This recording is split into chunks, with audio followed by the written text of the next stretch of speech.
ولعلك باخع نفسك على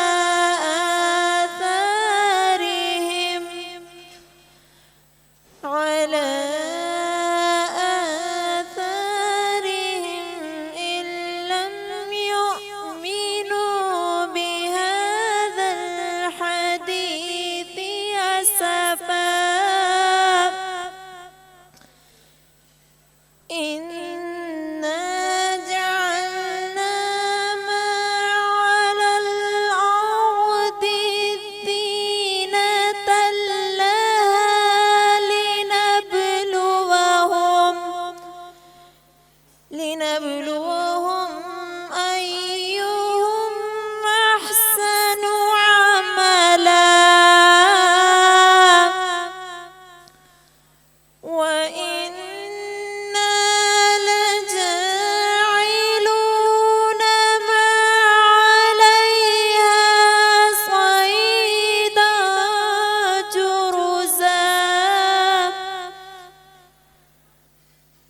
أم حسبت أن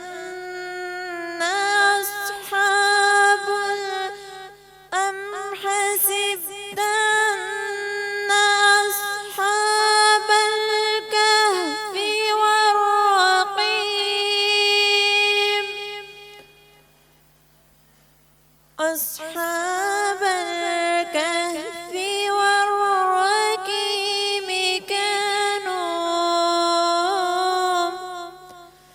كانوا من آياتنا عجبا.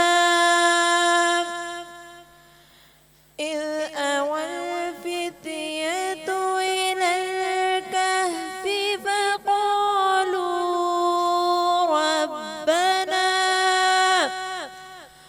فقالوا ربنا آتنا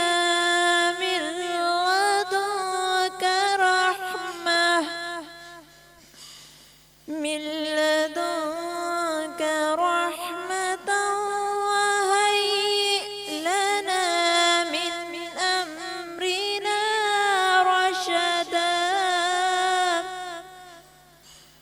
وضربنا على آذانهم في الكهف سنين عددا.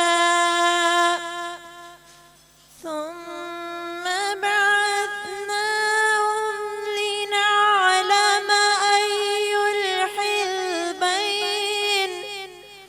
أي الحزبين يحصى لما لبثوا أمدا. نحن نقص عليك نبأهم بالحق إنهم فتية آمنوا بربهم وزدناهم هدى. وربطنا على قلوبهم إذ قاموا فقالوا ربنا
ربكم من رحمته ويهيئ لكم من أمركم مرفقا ويهيئ لكم من أمركم مرفقا. ہم نے ان کے دل اس وقت مضبوط کر دیے جب وہ اٹھے اور انہوں نے یہ اعلان کر دیا کہ ہمارا رب تو بس وہی ہے جو آسمانوں اور زمین کا رب ہے، ہم اسے چھوڑ کر کسی دوسرے معبود کو نہ پکاریں گے، اگر ہم ایسا کریں تو بالکل بے جا بات کریں گے. پھر انہوں نے آپس میں ایک دوسرے سے کہا یہ ہماری قوم تو رب کائنات کو چھوڑ کر دوسرے خدا بنا بیٹھی ہے، یہ لوگ ان معبود ہونے پر کوئی واضح دلیل کیوں نہیں لاتے؟ آخر اس شخص سے بڑا ظالم اور کون ہو سکتا ہے جو اللہ پر جھوٹ باندھے؟ اب جب کہ تم سے اور ان کے معبودان غیر اللہ سے بے تعلق ہو چکے ہیں تو چلو اب فلاں غار میں چل کر پناہ لو، تمہارا رب تو تم پر اپنی رحمت کا دامن وسیع کرے گا اور تمہارے کام کے لیے سر و سامان مہیا کر دے گا. صدق اللہ